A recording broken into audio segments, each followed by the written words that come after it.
But with all of that said, I'd like to welcome Ali, who's our homeowner, Alison Crowther. So she's a previous Bristol Green Doors opener in person. That's a picture of her home there. So Ali's going to be talking us through the measures she installed on her 1950s terrace, and just telling us a little bit about the experience. So hi Ali, thanks for coming. Hi. So just, do you want me to start, or do you want to say more? Or do you want to say, yeah, if you just want to say hi and introduce yourself, and then we can play a video. Great. So I'm Ali and I live in this house, the white one. I used to live in the brown one, now I live in the white one, and with a little 5-year-old, and this is my second retrofit journey, and they're kind of quite a lot of work, but I wouldn't have it any other way. I really love getting this stuff done and putting a piece of, a building back into the market, which is so much better than when I got it. So that's why I do it. Great, thank you. And could you give us a bit of background about yourself? Do you have experience in energy efficiency outside of your home, or? I've worked in the environmental sector for 25 years. I do have a degree, nearly a degree in hard science. The becquerels and the flow tubes and the doing all the experiments and stuff, but mainly I worked in conflict resolution around environmental issues. So I really understand that if we don't do anything personally, the world is not going to be in a great place. So that's why I take my personal responsibility really seriously. Yeah, like I said, I live here with one 5-year-old, and it's all good. Amazing. Well, with that great lead in, let's launch into the first video that you very kindly recorded for us, introducing us to your house and your journey. Hopefully everyone can hear the video, but let us know if you have any problems. I'm Alison, and this here is my house. As you can see, it's a terrace. There we go. Surrounded on both sides. I'm going to get the hang of this camera sooner or later. And on the top, you can't quite see it, but you will in a second, are some solar panels. Oh, there's my apple tree. There we go. Whoops. There we go. 1, 2, 3, 4, 5, 6, 7, 8 solar panels. It's a pretty small roof, but it works really well. And I'm not electricity neutral because I don't use it brilliantly, but to be honest, probably somebody living in this kind of property could be using those, and especially if they did water at the same time. Right, I'm not very good at holding this, so just look at me. I want to show you a house which hasn't been tidied. I haven't got time for that kind of thing. I'm a single mum of a little boy, and we live here, and it's times of COVID, and it's quite difficult to manage tidying and things like that all the time. So I'm just going to lead you through. Now, here's one thing. This is my mistake. I'm going to do my mistake first. So have a look at this. This is the floor. It's actually, it looks really nice. Oops. Something that I was told about, but I just didn't have the money to be able to do something about it. But I would strongly advise you, if you could get a really strong floor, of the kind that John Lewis get, for example, that would be great. Because what happened to me literally just this week is, I don't know if you can see it, that is actually quite a big dent. And that would not happen had I got the kind of floor that I was advised to get, which is just super strong.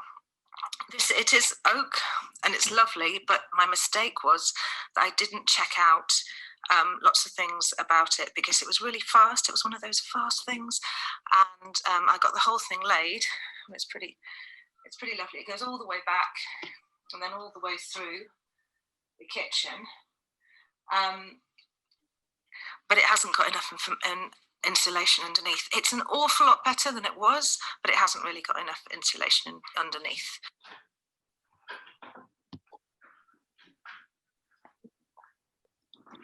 Awesome, thank you for that, Ali. That was a really good introduction to the first part of the process. So yeah, could you maybe talk us a little bit about what motivated you to, you've kind of said personal reasons about your motivations for kind of undertaking the journey, but was it, you know, you said that there was mold and cold issues. Could you tell us a little bit more about that? Yeah, so when I moved in to the house, it looked kind of like it was really quite nicely done, but then I found out, as often you do, that it wasn't really done as well as I had wished or hoped. The kitchen was really old, but then I also realised that there were loads of holes in the floor, holes, you know, between the floorboards, and there was an absolute gale coming up. And so I'm going to start with the floor, which is what I was talking about before, and it was just really, really cold. At the end, as you saw, there's a conservatory at the end, which I also thought was not very insulated. It turns out that it's not that bad, but in fact I just felt it was really, really cold, and I was right that a lot of stuff was coming up through the floor, and that's why I got flooring. But there was, you know, how you've got to make the decisions about when you're going to do things. And so I thought, well, if I'm going to do the kitchen, I have to do the floor first, because that's what the kitchen stands on. Otherwise, they'd have to rip a kitchen out. So I really did want to change the kitchen because there was mold coming up from the floor, I think, because it just wasn't very good quality. It was quite old. They'd had kids, and I think just water had got on the floor and then had started seeping up through the things that the sort of, it might even just have been fascias, but it was the stuff down the sides of the kitchen units and also at the bottom. And also I had some really clear cold spots all around the house. It's you can see that the red brick on the front is that had what do they call it, the air hole, the air space in the middle of it, so that was double skin. But the white bit on the front there was single skin. It was literally one brick thick, and it was just permanently black. And it was, you know, I could wash it off, but it was just a lot of work, and it was also really, really cold to the touch. I think there's a word for it, the dew point of the water. It was a cold spot. It was a spot that was particularly cold in the house, and so all the water would come to it. And there were a couple of others, one above one of the other windows and one right at the top of the stairs as well, that just kept getting black. So I knew that I needed to do some insulation, and that's what I did. Great. And I have a question. I'm sure other people have questions coming in, but just kind of, you kind of said it was quite a quick decision about the floor, and you didn't really get time to take advice on kind of the insulation. When you went to the installer, was there kind of any point when they said, you know, this is what the recommended insulation should be for you? Well, the installer wasn't the place I got it from. They weren't really good on that stuff, I think. And this is what I mean by doing research. I would find out who was good at giving advice. And for this one, I just didn't have the time to do that for some reason. I think I thought I knew what I was doing. I thought I had it really down, that I was going to go for the one that my friend had. And then it turned out that I just couldn't afford that. It was really good. I mean, hers looks amazing, right till now, but it was much smaller little bits of wood, and these are the bigger planks. And I thought, it was £1,000 different or a little bit more. And I just thought, that is, if everything keeps costing that little bit more, and we know how these things happen with building projects, I've got to keep a rein on it. And this is fairly thick. It's thick enough that I can go and use one of those sanders twice to get anything out of it if I need to. But to be honest, it's all right. I think it looks lived in as well. Wood isn't necessarily supposed to be completely flat, but the thing is, I don't really want it that dinted, because if it does get really dinted, then all the dirt gets in, and it's not great. But yes, it's not too bad. The insulation underneath, they just didn't talk about that when at the place I got it from. So I think getting advice on where you get things from, getting advice on getting good advice is always brilliant. And that's what I very much did with both the solar and the external installation. I went to the people who I absolutely trust to do that.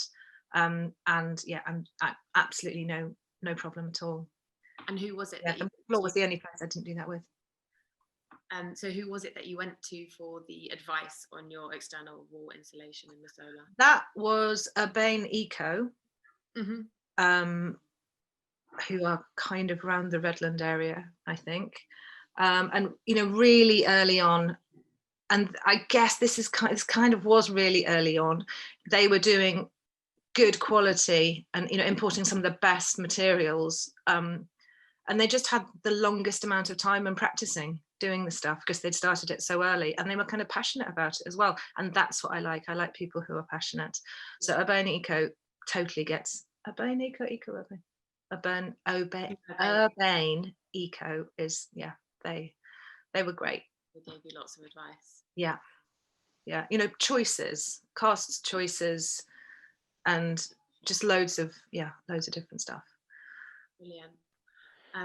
Thank you. So that's kind of kicks us off talking about insulation.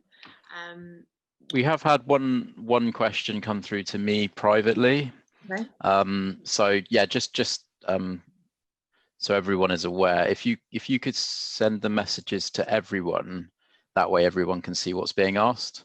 That would be really helpful. But the question, I think you sort of touched on it. I'm not sure how much you went into it in depth, Alison, but it's something I'm curious about myself, was how much underfloor insulation was actually installed, and how much was between the joists, right. and from a personal perspective, I'm curious as to what type of insulation was used. Did you? Okay. So the what my idea had originally been to do what I did in my first house, which was get somebody, because they were lovely original floorboards, but only 1959. We're not talking, you know, 1600 or anything. So, and of course, if they were 1600, you would definitely lift them and push them.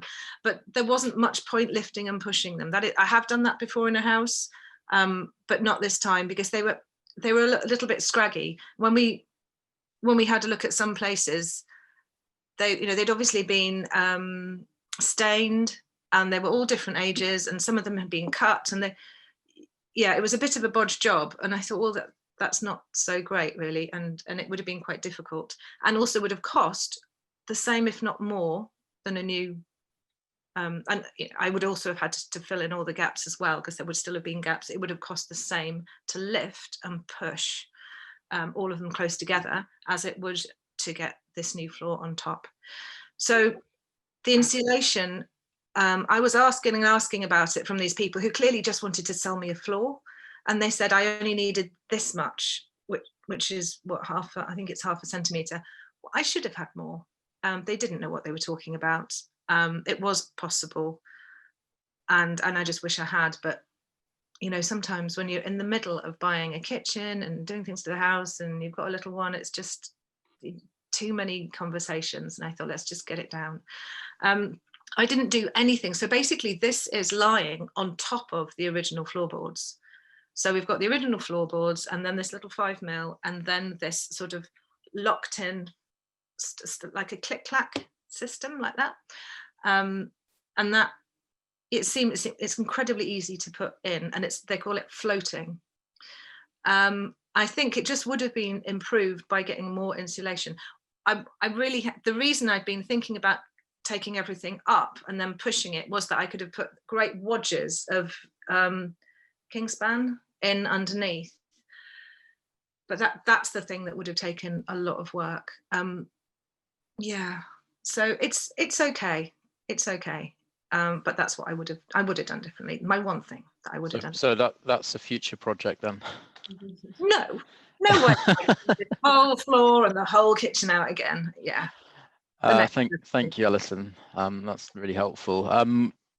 We've got another question here, I think from Andy, about what was done with the existing wall cavity. Now, as I understand it, it's single skin, so there wasn't a cavity, was there? Is that right? The white bits that you can see at the front, underneath the doors, underneath the windows, were single skin. Right. Absolutely, they were single skin, and it goes in by about that much. It's a kind of a, I don't know if you can see it. It's really hard to see, but it sort of comes in under the walls, and I think you can see there's a slight profile there. And I think in one of your videos, you do talk about how thin they are, don't you? Yeah. So we'll come on to that in a minute. There was another question about what measures we're talking about today that are eligible for the Green Homes Grant. So I put something in the chat about where you can go and find out more information about the Green Homes Grant, which was launched yesterday. With regards to your house, Alison, I think you've had solid wall insulation done and also underfloor insulation, both of which are eligible for the Green Homes Grant. So for anyone interested in trying to access those grants, 2 of these measures are eligible measures. And primary measures, which is kind of the key thing. Exactly, yeah. Thanks, Bella. Okay. So yeah, so just to go back to that cavity wall, so I understand the white bit was single skin, but was the red brick area, was that cavity? Yes, it was. And and this is one of those things where, you know, the government says there's this grant and then you can't work out if the person is for real and they're doing it. And I'm not quite sure that the people that came through knew what they were doing at all. It seemed to be a government thing, but it really worries me how many scams there are out there, how many people just are really not very good. At least I've done it early. This is my second home. The other one previously, I did 10 years previously to that. And there was just a lot of not understanding, not getting it, not realizing that there are new skills to learn. And these guys, they put holes in my walls and then said, oh no, well, that's not single skin. And some of them, they forgot to put some of the, fill some of them in. I think people complained about them later, but I had that done, and it turned out that I had the tiniest little bit of cavity wall, which was filled. Yeah, and I think that's one of the things that had to happen before I got before I did the external cladding, is that what you call it? Insulation, the external installation. I had to have said, yes, I've done what I can do. And that was a very tiny little bit. Oh, so that was a separate installation job, was it? Doing that? Yes. Okay.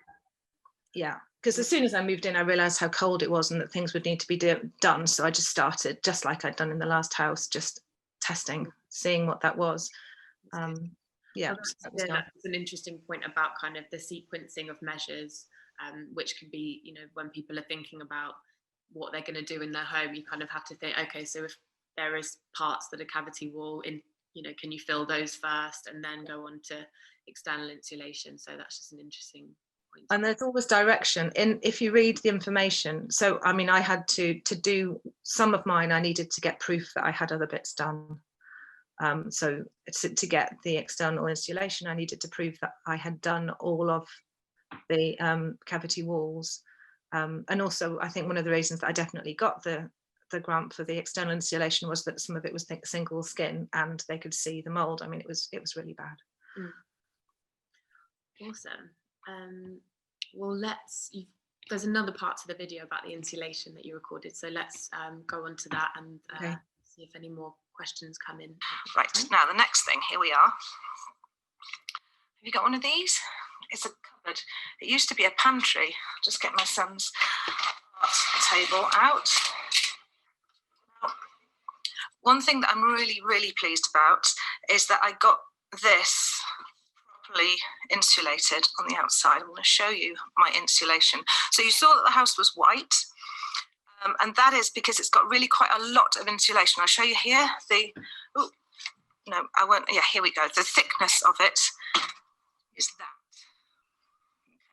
So it used to be to here, just coming out as far as that. And then all of this has been put on. And that's my external insulation. And it kind of looks a bit weird because there's a gap there. But you don't notice it after a while. And actually, now I've shown you that, you're going to see that loads of places have that kind of thing. And as you can see, so the pantry, the larder, has also got its insulation on there. Pantry used to be a really cold room that they would keep, and they'd have like what was called a meat stone in there, and the meat would go on a piece of kind of granite, and that was a really lovely thing. I don't want that colder room because that was in the days before fridges, or when people didn't have many fridges. Now, I'm just going to show you the external.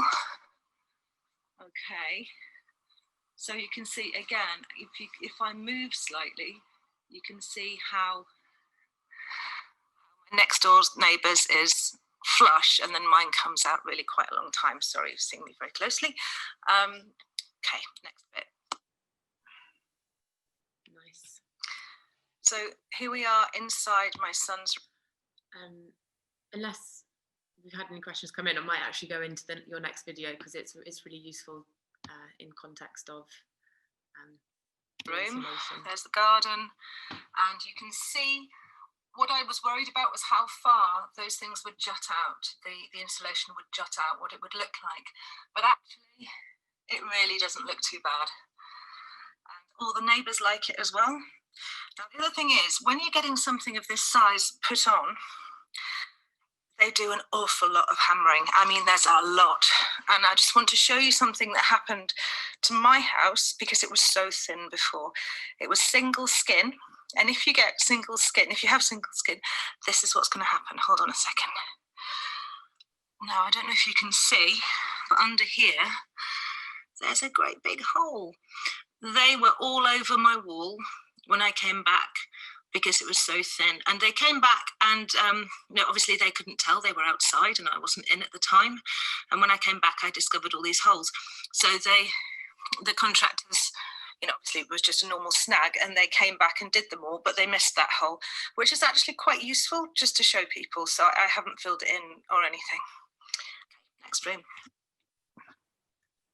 Great, that's a really good consideration at the end there. So we've had some questions come in, I think. Okay.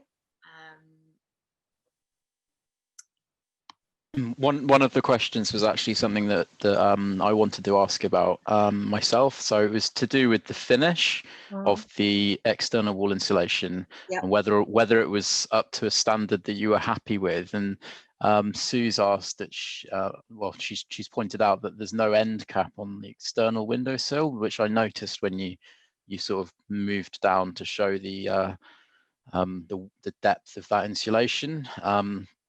Which could lead to penetration of rain. Is that something you'd noticed? Are there other issues like that? I haven't noticed it. If I knew that there was such a thing as a cap, I would have asked them to put it on. That, there's some things you need to know that they exist in order to ask to have them done, I guess. And yeah, so mainly absolutely brilliant, mainly very good. One thing did happen, which was that something hadn't been quite stuck down. In fact, it's this one, the picture that you can see there, that window still, the sealant at the back came off, and I just called them and I said, and it was a couple of years later, and I said, it's come off, can you come and put it back on again? And they were like, yep, absolutely fine. So they just came out and put it back. It sounded like it hadn't been done quite well in the first place, but you know what? There are always things that are wrong. These guys had to do such a lot. And can you see this line next to the number on my next to the lamp and the number of my house? There is a line down there, and inside that is my solar panels. So Abenico had to take off my solar panels, unconnect them, do all the insulation, and then reconnect them again. So there is a lot that goes into all of this. So really make sure, if you're getting it done, that you're getting somebody who's done that kind of thing before. In fact, they'd never done that before. And yet it looks like they have, it ended up really well. Yeah. So my talking about the penetration, I have actually got terrible water penetration in the what do you call it, conservatory. Laughingly tiny conservatory, but that's to do with the way that it was built in the first place, and nothing to do with what was done later. It's very annoying, but yeah, it was done by a couple of people that lived here. I don't think it's got a fencer or anything like that. It hadn't occurred to me that people could put their own up, but clearly that's what's happened. So yeah, I need to sort that out, but it's nothing to do with this. I guess the best advice is, as with a lot of things, to get a number of different quotes to do the work and shop around, make sure you're getting a good deal. Yeah. Maybe do a lot of research into the company and see if you can get see if you can see some work they've done previously, speak to people that have had the work done on their houses by that company, just make sure you're choosing the right company. And this is actually something that Futureproof can help people with. So if you do live within the area that Futureproof covers, Futureproof can link you as a householder up with installers, which gives you a bit more peace of mind. Yeah, now that never happened before, and I just was pulling my hair out about it because nobody could advise. They weren't allowed to advise, and it really annoyed me because I thought, I know there are sharks out there and I know there are brilliant people, and yet nobody seemed to be able to tell me. And that was also before there were any pieces of advice on the internet or people recommending things. So I was really doing this very blind. I think, I was one of the first people to do it from my kind of not being an engineer kind of start. And how long ago was it that you did the insulation? Sorry. The installation was about 5 years, I think. Yeah. And I started looking for solar panels as soon as I got into the house, which was 10 years ago. So they went up significantly before that. And I knew I needed to get in before the fit went down as well. So it wasn't on the top fit, it was the second fit. So that made me get my skates on. Yeah. Awesome. So we've done that video about the additional insulation. So we'll go on to talk about your solar panels, but if people have more questions about the insulation, yeah, put them in the chat box. Yeah, pop them in the chat box, or just raise your hand and you can ask the question. Where my meters are, I'm going to show you how small the meter is that you need to read the solar power on. It's really tiny and it's kept in here.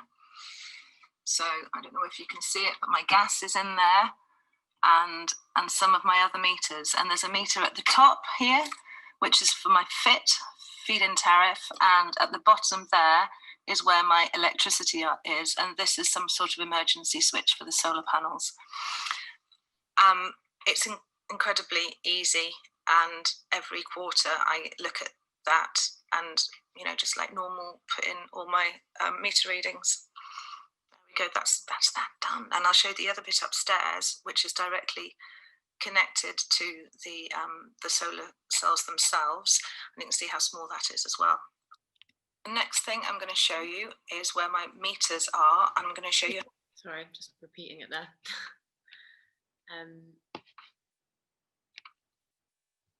We could talk about this. We could do your video about the solar inverter as well, just more on the subject of it, because that's.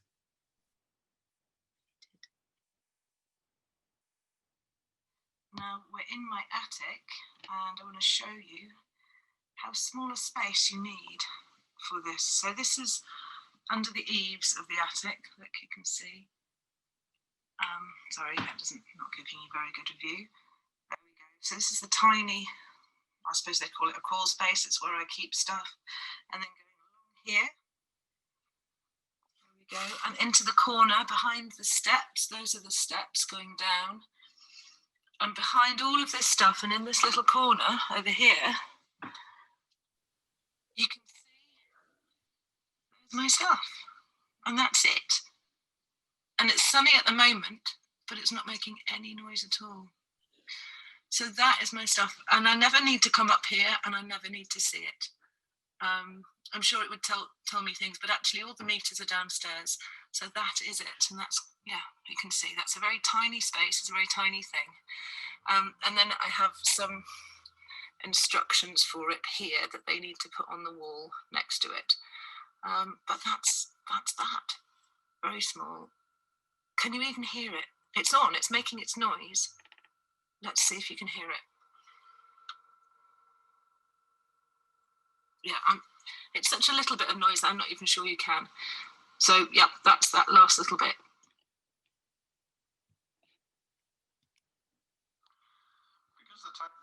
Sorry, it's a different person.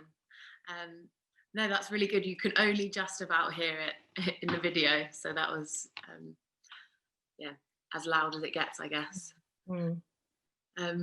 We've had a question from Andy, what kind of cavity insulation was used? Let me just have a look. I've got lots of data behind. I can't press escape to see my pictures. Oh, here we go. I have got.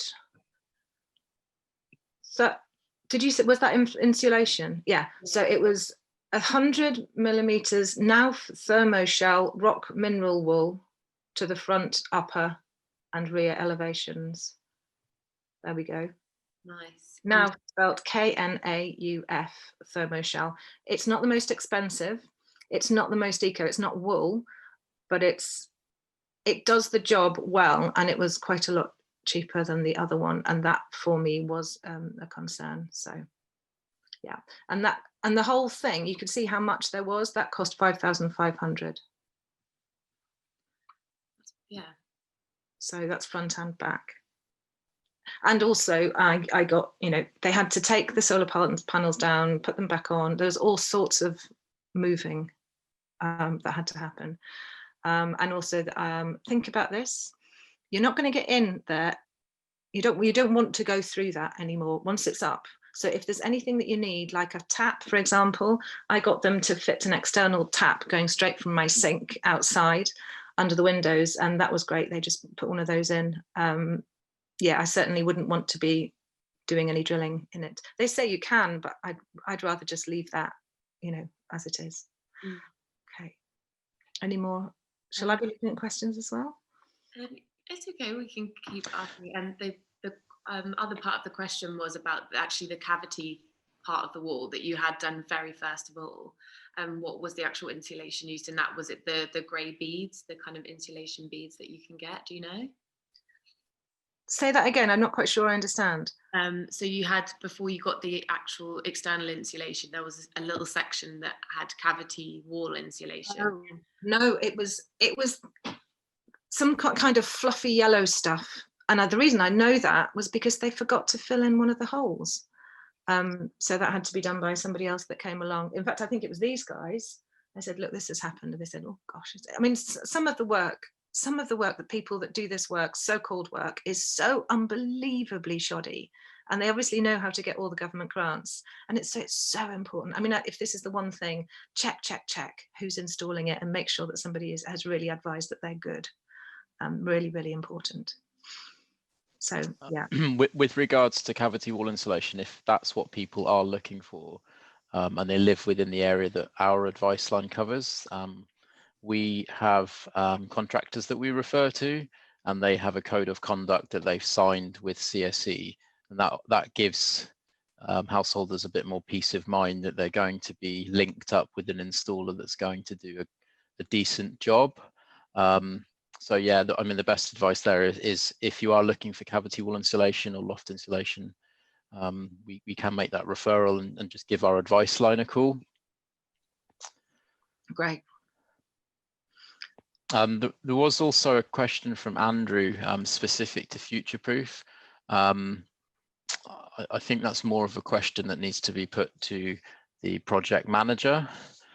So that was a question from Andrew. Yeah, if you get in contact with the project manager, that's Kate Watson, to inquire about that, and she will get back to you. I can put her email address in the chat for you, or I'll send it to you personally. And we've had a message from Mike Andrews from the Cheese Project saying that you can get a clip-on meter which goes around your output lead and shows what you're currently generating, as well as like monetary value. And that's kind of possibly a good segue, because Alison, you had a cheese survey, didn't you? Yes. Yeah. Oh, absolutely loved it. Best thing since sliced bread. Just brilliant. What did that show? Well, it showed me that I was completely wrong, which I love learning that I'm completely wrong. So I said that I thought that my conservatory had been put up so badly that all of the stuff was coming there and that I needed to totally get rid of the conservatory or do some mega filling or something like that. In fact, what it turned out was that some of the seals in the conservatory were leaking very badly and that all of the air was coming from there, and it was going to cost about £2.50 to fix, which is a very big way from doing a completely new conservatory, which was, I was completely convinced, even if after 2 retrofits, I was absolutely convinced that that was the case. So they also went around every single surface in the house, and we could see what was cold and what was warm, and it has to be done in the winter. And so, as you can imagine from seeing things on television, I'm not going to get all the colours wrong, but the cold is blue anyway. So bits that are blue, and you can actually see the blue going in waves. So you can see the wind actually coming in through them, and absolutely incredible. And that was the proof that, you know, I needed about exactly which bits needed to be filled in. Because sometimes if you put your hand there, it's really confusing. You can't really do it. And I've also got it on a little stick, you know, one of those little sticks, can't remember what they call them, put in the computer, a data stick. And so it's all on there, and I can just keep watching it and think, like, what's my next job? Amazing little bits of advice, like finding out where the pockets that weren't actually necessarily cold but could have been really cold were in my house. So I've got one corner that's not a corner, it's been filled in. So that's kind of, there's a triangle there, and all my waste pipes go up it. And they just said, well, what you need to do is get some old pillows, really sort of pillows that have had it, and take that section and just shove them up. And then there will be no cold air in there, or the air that gets in there won't get seriously cold. And also the pipes will be effectively lagged by that as well. So all of this was really great advice. Not much I've been able to do, having a tiny toddler, and, you know, then growing up, and even a 5-year-old is a bit of a nightmare. So I haven't done much of it, but I know it's there to do. And I'm always telling people, the bath one is especially good. Take the side of your bath on, put a couple of duvets in there, put it back on again. Amazing. So did that come out of your cheese survey? That was all out of my cheese survey, yeah. Just I every single surface, everybody should have it done. It's just essential. Yeah, we should have said that the cheese project are the thermal efficiency surveys. So they kind of will come and measure the thermal efficiency where your house is losing heat, basically. That's what we're talking about there for context. I actually had another question for you, Alison. With regards to the meters that you showed us, were there any issues with siting those meters? Did you have to get them moved from somewhere else? Or was it a very straightforward thing to have done? No, I was really lucky. There was a little bit of space on the wall next to, I mean, it's a very silly place to have meters anyway, in a kitchen cupboard behind the cereal, but they are all there. And then there was a little space there, and they just decided, they thought, no, that's fine. I don't need to look at it all the time. I just, you know, and it was great. In my last house, I chose to have, it was solar thermal though. And I had that in a very prominent place so that I could see it all the time. And I loved looking at that. The problem was, so solar thermal wasn't connected to the electricity, but I could see how much money I was saving and all that kind of stuff. And the heating system and everything worked off that. This isn't the same, obviously. This is solar, this is electricity. And I have to say, there is one thing that I miss.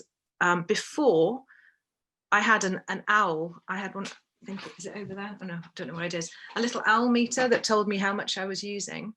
But since, and this is only because I don't know the answer to the question, since I've had the solar panels installed, my owl just stopped working. It couldn't do the adding and taking away, I think, of the, and I believe that that's quite a difficult thing to do. So it would be really interesting to find out how much I'm paying. I'd love to know how much I'm using. I'd love to show my son how much it costs to put the oven on and how much it costs for a cup of tea. Not that he's interested in that particularly, but really to get a sense of electricity costs. And I'm not sure how to do that because I've got fit. So that's one of my questions that I still have outstanding, and I believe that it's not that simple. And there are, yeah, so that would be good to know. I should call future-proof myself. Awesome, thank you very much. We've got a question from Sue about your energy use. Yeah, we're going to go on to in one of the next slides. So maybe we'll just save that for the context of your energy use. Okay. got just a quick one here, which you just mentioned about saving energy in the bathroom, but we'll play that because it's a good tip. Okay, the humble bathroom. But did you know that one of the best ways to give yourself a really great bath, don't know if you like baths, but a best way to get a really warm one is to fill in this bit. You take a square out of here and fill it with old pillows, old duvets, and on the other side as well, so that the whole bath is effectively insulated, and then just screw it back in again. And that really works, and that was told to me by Cheese. Cheese were absolutely fantastic when they came round. Another plug for Cheese there. Well, it's such a surreal experience, having a massive fan put on your front door, and then, yeah. And Mike from Cheese has said that unfortunately they're not doing the full surveys at the moment because of the COVID situation, but they can obviously talk people through. And we are working with them through Future Proof, so we can organise some surveys further down the line when it's appropriate. Yeah. Mm-hmm. So yes, on to energy usage. So Sue said that post insulation, her energy use dropped by 75%. So what changes in energy use did you notice? So this graph, this kind of like summary here, was from 2019, wasn't it? So yeah. The last year, or between 2018 and 2019, the year yeah. of. So you can see here your gas consumption, which is obviously your heating system. Did you have anything to compare it with previously? Levels? I think it went down slightly, but the thing was, I was just cold. I just refused to turn it on, mentally. I grew up in the 70s. We didn't even have essential heating. So, I put a jumper on. So my comfort went up massively. And I knew I needed to do that because children don't sleep in really, really cold houses. I mean, now they're not used to that kind of thing. So I needed to get that before Ollie came along. And it is significantly warmer. Absolutely it is, especially upstairs. It's just great. I hardly ever need to put the heating on now, really. It was hotter for a while when Ollie was little. I needed to make sure that it was, the rooms were warmer, that he could sleep okay, because he likes it warm. So that, my consumption has changed over time. It's really difficult to check one year against the other, really. I know I was paying like £19 a month, I think, in gas at one point.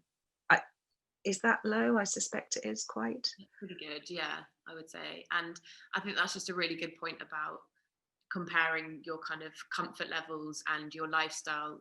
A lot of people can do kind of grin and bear it, but it's kind of, if you're going to have children walking around and things like that, then it's not necessarily about the reduction in energy bills. It's about kind of like how you live in a space as a family, which comfort is a really important factor. Yeah. So yeah, that's good to know that you've really felt that difference. Yeah. And I mean, also, I think another thing about getting the grants is about making sure that you've got all the right bulbs and things like that in. And I'm sure that most of the people on this call will already have, I think we have to by law now, but that was one of the things that you had to tick off, and people did come around and check that you got all your energy saving light bulbs in and so on. And it is amazing how much effort you have to put in to getting, so the thing that's on my ceiling, which you can't see, it's small spotlights, but so many of these don't actually fit energy saving spotlights in. They only put those really, really high energy ones. So there's always stuff to find out and to think about. And I couldn't believe that even come to this house that I still found it really hard to find one of those, but I did get one. I was going to say something else. Oh yeah, energy saving stuff as well. So I have good quality. So I've got a Miele fridge, I've got a Liebherr freezer over there, I've got a Siemens washing machine. I always make sure that they are doing their jobs properly. And the thing is, I also look after them. So I make sure that they're clean and they've got, they get cleaned inside, that they're not getting furry or anything. There was one doubt. One company who were doing my kitchen said that I couldn't have my washing machine under the stairs, which is where it currently is, something to do with water flow, but actually the water flow was fine. So even when people say, no, you can't do that, when they're designing something for you, do get a few bits of advice, because actually when you check it out, sometimes you can, they just can't be bothered thinking about it. So I finally, it was years and years before I got a good plan for my kitchen, which then meant I could do everything. And then by then I'd forgotten about the floor, which was, my floor was actually my first thing. But anyway, yeah, sometimes there's just more, life goes on at the same time as these things, and it's not always perfect. It's not perfect, but now I can't see it. I used to think that when I'd finished, every tiny imperfection would really annoy me, and actually it doesn't. You'll get over it. I really did think that I was going to get really annoyed by stuff, but it's fine. Well, yeah, that's the thing. You're ticking things off all the time as well, aren't you? And it's just good having that visibility into what you need to do. Kind of, you've done some really big measures, and now it's kind of just little things here and there that you're kind of thinking, okay, well, it's maybe just an upkeep of your appliances and stuff. Yeah. We've had a question from John. What is your bath made of? I suppose that probably would affect how much heat it can hold on to. Oh yeah, this is the original bath, so it's 1959 iron. Wow. Yeah. So that could get very cold. Yeah. Worth putting the filling in there. Absolutely. But surely anything with a space behind it, with a cold space behind it, it's just cool down very quickly. Yeah. We're moving through this quite quickly, just because we're managing to answer the questions very concisely today. So this is a bit of a summary of what you've had. The cavity wall insulation isn't in there. I don't know if do you know the cost of what that was? The initial. That was free. Oh, because you got the grant, didn't you? Yeah. Yeah, but I think a dodgy company that was sort of found out later, to be honest. So just really annoying when it's a government thing and it's a dodgy company. Very annoying. Solid wall insulation was 5,500. The solar PV was 9,000. Yeah. Okay, great. But that was back then. That's 5 years ago, yeah, and 10 years ago. I mean, for 8 panels, it's not going to be that now, is it? No. But then obviously it's kind of that trade-off. I suppose you were doing that to get on the fit. Yeah. So that's interesting. So 5,500 for the front and the back. Yeah. That was about 5 years ago. And remember the solar panels, because that was a big deal.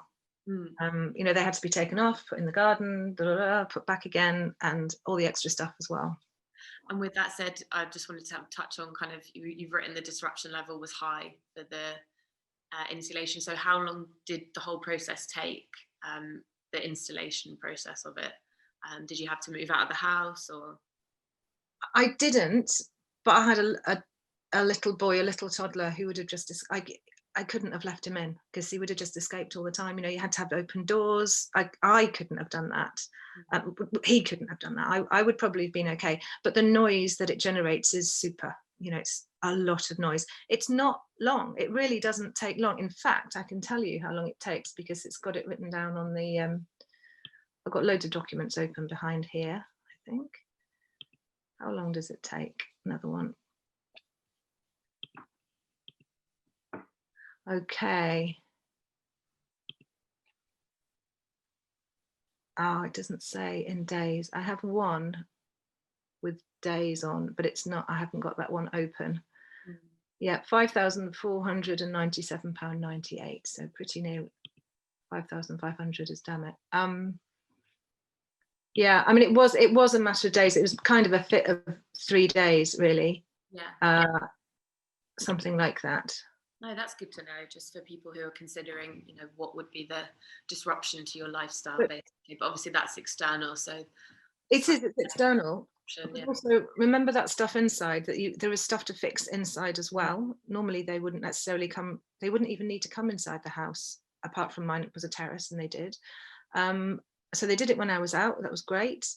Can't remember, I was going to say something else. So yeah, there's all the mess that happens inside. I was horrified, as you can imagine, when I came back and thought, oh no, they've all come through. And everyone. but that was okay. Okay, and it's completely gone, what I was going to say. Oh, the scaffolding. Oh my God, the scaffolding. But then anybody who's ever had any building work, I suspect you understand that scaffolding comes when it wants to, and then it stays on your property for weeks until they get their next job. And that, I didn't know that. And that was really annoying and a bit dangerous with a tiny, 2-year-old who just, all the time wanted to get up it. So yeah, that was disrupting. That was the most annoying thing, actually. It wasn't the work itself, which just happened. They were really lovely. They did it on a weekend when we went away. So yeah. Not too bad. A question from John says, how thick were the walls that they drilled right through for the cladding insulation? So that single. It was one breeze block. I literally lived in a breeze block house. It was not good building. Yeah. That's another short answer. Easy response. Graham has said that they were strongly advised not to fill their tiny cavity, and even applique solutions need to be designed to avoid condensation issues. It's just a consideration there. Yeah, absolutely. All about taking advice. Yeah, that's it. It's really important to kind of speak to someone who, and it's at Future Proof, we're always kind of talking about the whole house approach, because obviously different parts of your house and different measures that you install will impact kind of the overall biology of how your house breathes.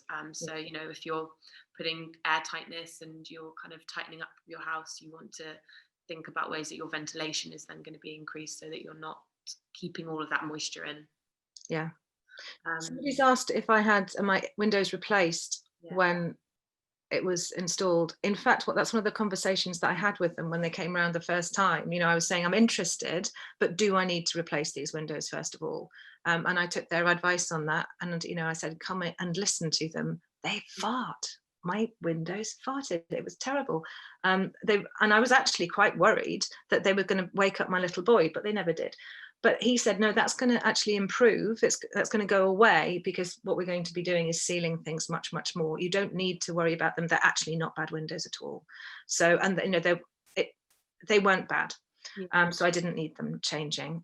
But something had clearly was not right, because obviously air was coming in and they were making this horrible noise just in my son's room. But yes, I had been worried about that. Definitely take advice on whether you need your windows, and it's one of the things they put in all the literature as well. Take advice on whether you need your windows changing, because again, that's one of the things you don't want to have to change it once you've got your external cladding.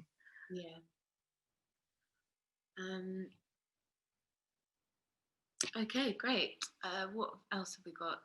We're having quite a lot of conversation in the chat box about the Green Homes grants, obviously, and people concerned about, for example, being recommended cavity wall insulation in areas where that's not necessarily appropriate. So again, that's kind of reinforcing that comment of it's really important to seek advice upfront, and the applications for the Green Homes grants through the Simple Energy Advice website will kind of, I think, consider the area, but you probably want to still follow up and find more information to double check that is the right measure for you before getting quotes and installers. Just a couple more points about cold bridges will be formed if windows aren't in the zone of the external wall insulation. So yeah, that's obviously something that you thought about. And I think that's what's it called? Conservatory, laughingly called conservatory. That thing has got those problems probably, whereas the other ones were actually originally they were fitted okay. Cold bridges, yeah, I know how cold bridges can be. It's quite a shocker. But like I said, Cheese came round and they didn't find any after. A good way of confirming. Yeah, so Cheese came round after I had all of this done, because I was so concerned. I was completely sure that it was the conservatory that was doing it, and it was, but it wasn't needing a whole knockdown. And so I was absolutely open to finding anything. I really wanted to know where all this blue was going to be, and it wasn't anywhere around. I don't have any heat bridges, which is fantastic. So yeah, it's really good to know. Yeah, I mean, we've still got quite a lot of time left, which is great. We've managed to whiz through this. We've had a question come through from Sue. Do current insulation jobs come with guarantees? Hers was 10 years ago via a government field trial and has no post-insulation guarantee. I feel like that's something Mark might be able to answer a little bit better than I can. But sorry, I was concentrating on typing. That's okay. I was just raising Sue's question about whether insulation jobs come with guarantees these days. Right, okay. So yeah, certainly with cavity wall insulation, you get the SEGA guarantee, the Cavity Insulation Guarantee Agency. With external wall insulation, I'm not as familiar with what is available.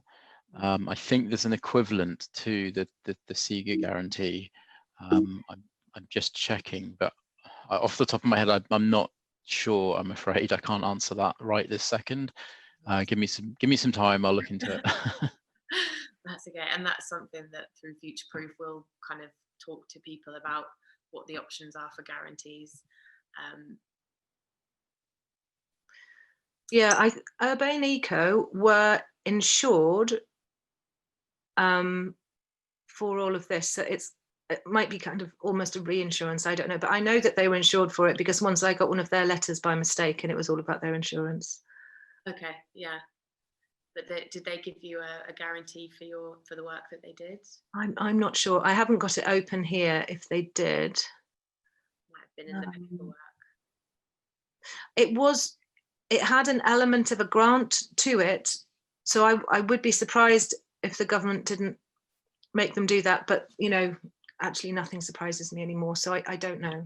Yeah. There is, as I suspected, a solid wall equivalent to the Cavity Insulation Guarantee Agency. It's called the Solid Wall Insulation Guarantee Agency. I'm not sure how widespread its usage is. I don't know how many companies are actually registered with them, but there is that. I've just put the link to the website in the chat. There may well be other insulation guarantee organizations similar to this.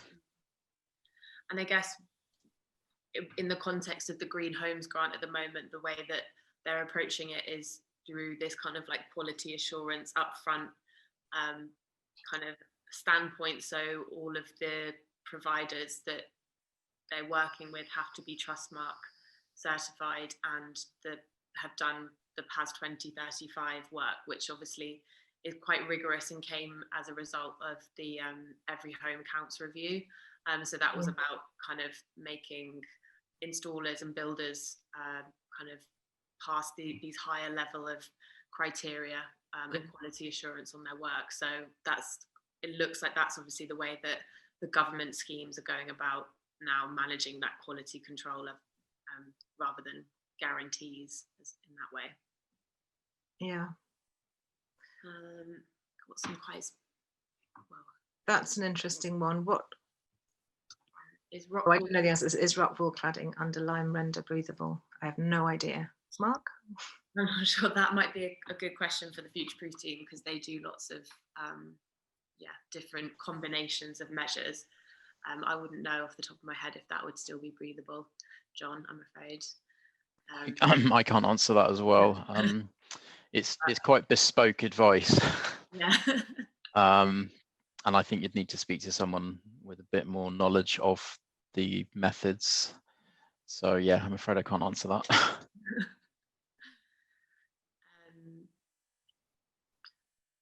And what impact will the Grenfell report have? That's very interesting.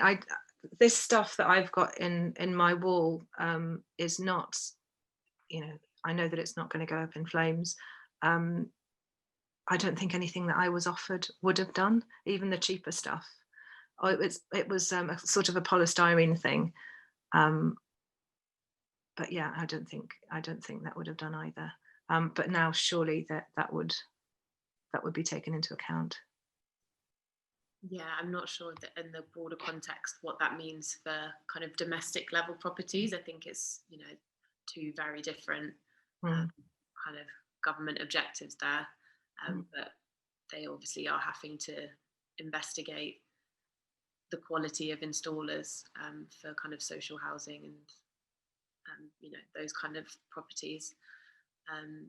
But yeah, it's all about kind of checking the quality and doing the research on installers, and that's why one of the reasons that Future Proof was set up, and you know, it's this government funded project, was because they're concerned that you know, you need that impartial advice to have kind of an intermediary to help householders like yourself, Ali, yeah, you know, just navigate a market where there is a lot of misinformation, and you know, you do need to have quite bespoke and tailored advice on what will work for your home, and what installers you need to speak to who will actually do that high quality work. So yeah, so that's kind of where the Future Proof project kind of steps in to help people out.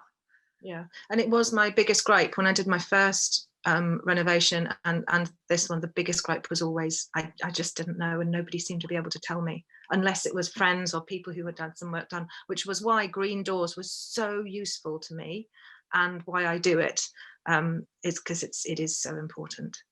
Yeah. Well, that's why we're glad that you could join us today, and just kind of impart some of your experience. I guess any next steps that you've said you've still got a list that you're working through from your cheese survey, but is there outstanding things that you still want to do? Well, sadly, I've got some water ingress, which is not to do with the cladding, it's to do with the just the fact that they're quite old, so I really need to get that sorted out, and that will prompt me to make sure that I silicone all of the bits around the conservatory, because that's the bit that makes the difference to the heat downstairs. Upstairs is absolutely perfect. The attic is even slightly too hot, but down here it's got through draft all the time, so it's got, I mean, what I mean is it's basically one space with the front door and the back door, which is great in the summer. It means it never gets too hot, but I really do need to just get a bit of that stuff done. Yeah, great. And had people been coming around to have a look, I may have been prompted, but since you're not actually seeing it all. No, you only see the back of your kitchen, which looks very tidy. There's a bit more chat going on in the chat box, not necessarily Q&A kind of stuff. Jackie says, for breathable external wall insulation, there are options offered by Ecological Building Systems. They've done various training sessions. Yeah, they're really good. We work with them through the Green Register, and a lot of our installers do training with Ecological Building Systems, and they have a good understanding of breathable external wall insulation. So yeah, that's a good recommendation, Jackie. Thank you. Great. I mean, we're doing pretty well for time. Unless anyone else, probably we're at a point, if you wanted to unmute yourself and ask a burning question, then please go for it. Otherwise we'll probably wrap up, and I can give a little bit more information. We talked about Future Proof, but that's our home retrofit project at CSE. So that's, as I said, it's government funded still until next year. So we're able to give free, impartial advice to homeowners. So if you're considering energy efficiency measures, we'll be able to help you kind of identify what combination and sequence will work best for your house and your kind of budget. And obviously in the context of the Green Homes grants, that, you know, there's some thinking about how best to spend those vouchers. Mark, anything you want to say about what you've been talking about in the chat box about retrofit assessors and coordinators? To tell you the truth, it's not something I am very familiar with. I've just added a link to a way to search for an assessor. As with a lot of the way the Green Homes grant scheme has been rolled out, it's been a bit confusing to everyone, because it hasn't been rolled out that smoothly, and the information hasn't been readily available. So as advisors and as an advice team, we've kind of felt that we're on the back foot a lot of the time, and we're trying to work out what's going on. And yeah, it's kind of a work in progress at our end, but I've included some information within the chat that might help people.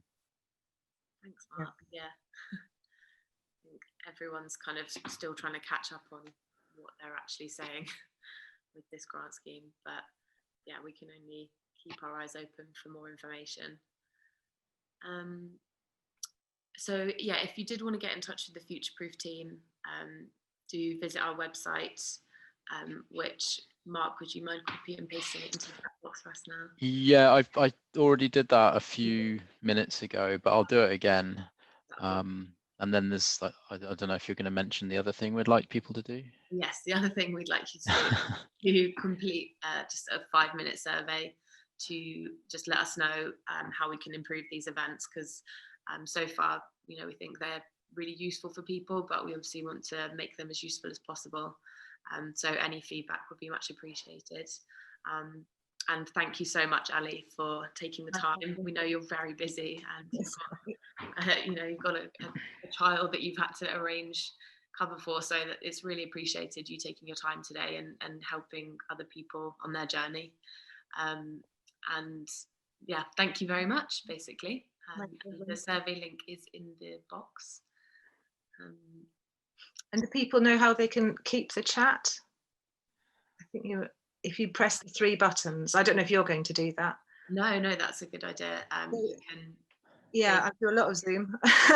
If you press the 3 buttons at the bottom right hand side, you can keep the chat. It will save as a text file somewhere on your computer, and there's so much good stuff here, so many good links. I mean, gosh, if I had that 10 years ago, I would have been extremely happy. Yeah. Yeah. You can just maybe publish that as a resource document on its own. Yeah. So yeah, so the recording, do that, but you know, people can, because they were here, they can keep that for themselves. Yeah, that's it. So yeah, please click at the bottom there and save the chat if you want to keep that information. We'll keep talking for a little bit so you have time to do that. And we will record. We've been recording this, which will be made public, and we'll send around the link to this, Ali's recordings, recordings of all of the previous events that we've run, so you can watch them. Some of them we've taken down because we keep them up after 30 days. We take them down, but some of the homeowners said we can keep them up, so you can go back and look at what they've installed. And if you do have any kind of burning questions, you could drop us an email at the Future Proof email address, which is in the chat box there as well. And that's great. Yeah, thanks. It's always good to finish a bit early. You get your evening. Thank you very much, Ali. Really appreciate it. Thanks everyone for coming. And thanks for your much. Bye. Thank you, everyone. If anybody's interested, I could share a couple of photos from thermal imaging from the Cheese project, showing faults in windows and cavity wall insulation. Oh, that would be great. Yeah. Yeah, if I had them, I would put them up. Yeah. I'll see if I can you enable screen sharing, please? I will give it a go.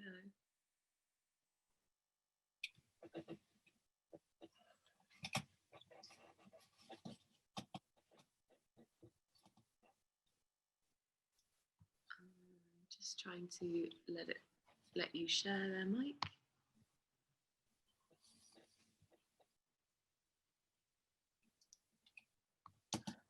So I think I've done it. Have you done it? Thank you. I'm not very good at this stuff, so bear with me. You should be able to share now. If you go to the top of the screen, oh, no, sorry, the bottom of the screen, next to the chat bubble that says share screen. There you go. There you go. You got that one? Yeah. Yep. Well, that's a lovely picture of cavity wall insulation, which has not reached the top of the wall. If you can, I'm sorry, it's quite a large picture, but if you scroll down, there's a description which says dark blue or black cold wall reveals a void in poorly installed cavity wall insulation. At the bottom, there's a radiator which looks red. And here I'm showing with the cursor is actually the angle of repose of the beads that were injected into the wall that never got up into the top here. And so this is a very cold external wall, 1970s three-story house. This was the top story. Quite a common problem, but it shows you the kind of things that a cheese survey can show up before you get your job done. Now, if I close that one, can I go to another one? So I'll share another one if I can. And that's this one.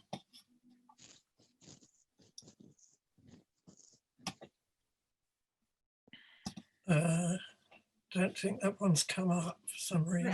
It has. That one. Has it? Yep. Right. Well, this one is a newly installed double glazed window, which is up here, top right. And it's a horror story. This is the same house as the previous one, different contractor. This is the window frame here.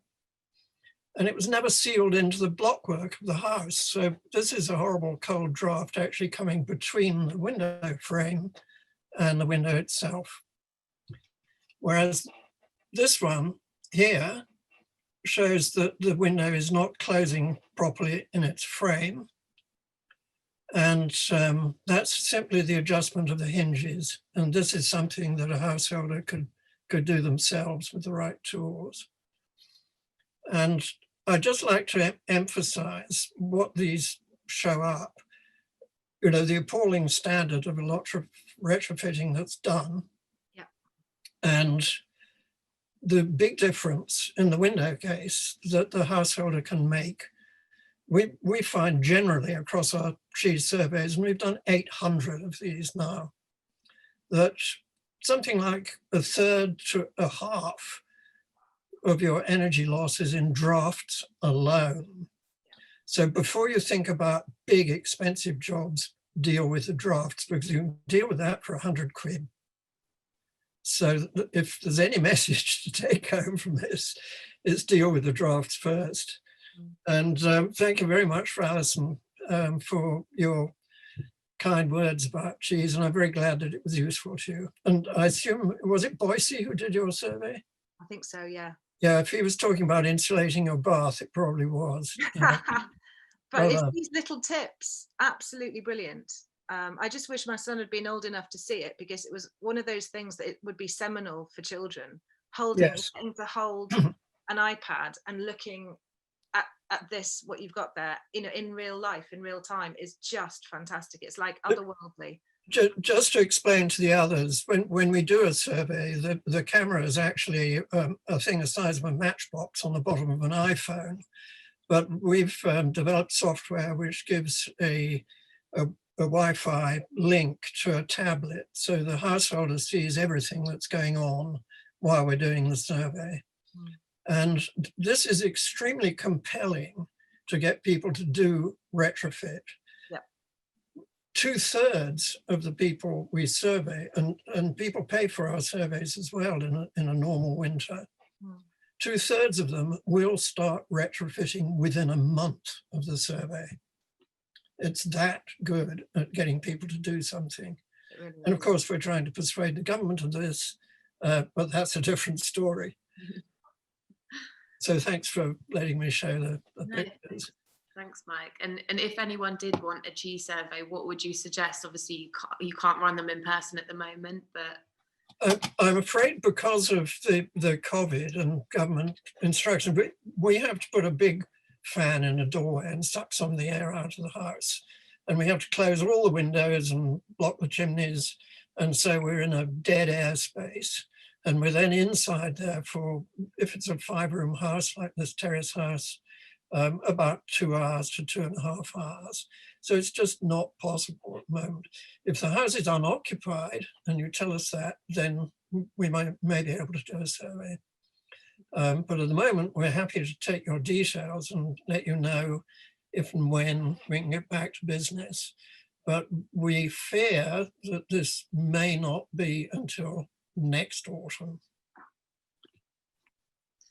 That's a shame. We're sort of waiting from week to week. I mean, it's hard to look more than a weekend ahead at the moment with the way things are moving. Absolutely. Do you know, Mike, of any other similar organisations in other parts of the UK that do these? No, we are actually unique in having developed the software to do this at low cost. I saw the cost down there was £75. That was our old cost. Actually, last year we had to double that because the survey costs us 240 quid to do. So we were subsidizing them through grants.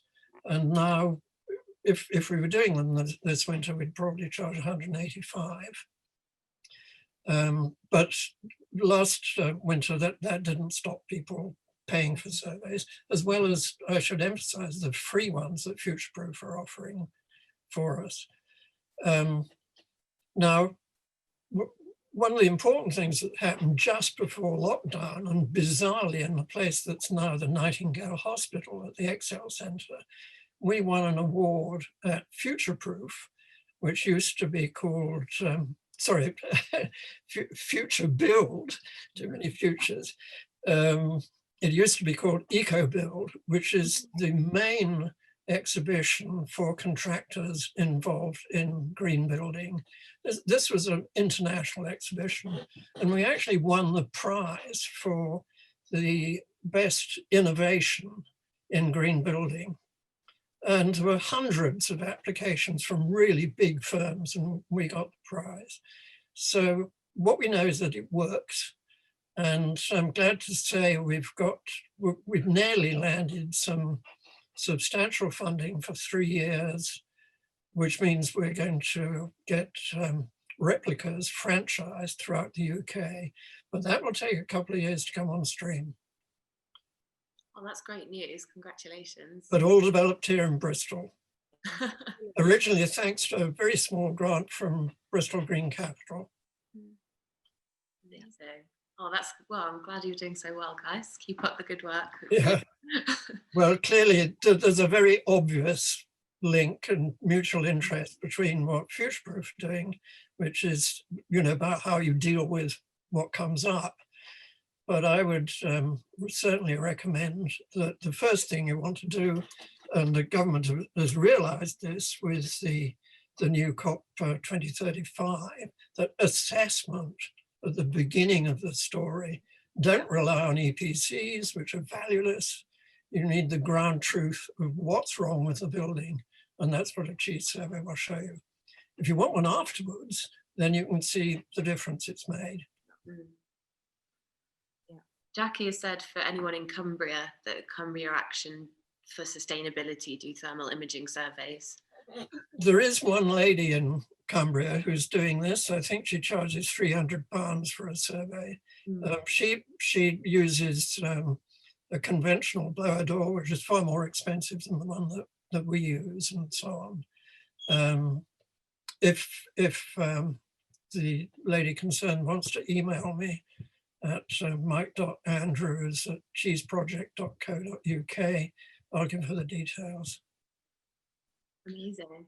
Thanks for that. Yeah, unexpected but very useful addition at the end there, Mike. Well, do tell other people if you show more of these surveys, and if you want copies of those pictures, I can easily send them to you.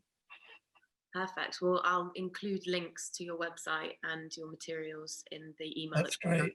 After. And very sorry we can't do other than empty buildings at the moment. Hopefully we'll get back round to it. Yeah, fingers crossed. And if anybody has any quick questions, I'm happy to do that too. Yeah, we've still got a few minutes left. Still got quite a few people on the call actually, which is good. You've kept everyone's attention. Well, I mean, for me, I can't stress enough that cheese was the most useful thing that I did in all of that time.